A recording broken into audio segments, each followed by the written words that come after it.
Tayo nagsasabi na atin yan, yung kabila naman sabi na kanila yan. So itong linya na ito, amin to. Ang Pilipino sabi niya, amin yan.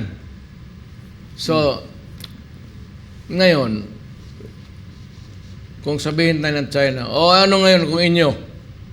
O amin to, anong gawin ninyo? Yeah. Tapos. You can call America to go to war because of this boundary. Maniwala kayo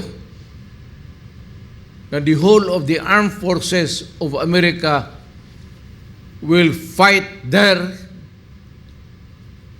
in that boundary, send all their ships and everything, tulungan tayo para mag-commit ng suicide. Hayaan mo na muna, total nandyan na rin yan. Wala namang barko, wala namang enterprising ano na dyan. Puro questionable lang yung question mark dyan. Leave it that way. It has always been that way. Huwag mong palalain ang problema. Hayaan mo na tuloy. Sabihin mo na lang, huwag na kayo dyan, huwag na kami dito. Total, it is a controversy. Each side claiming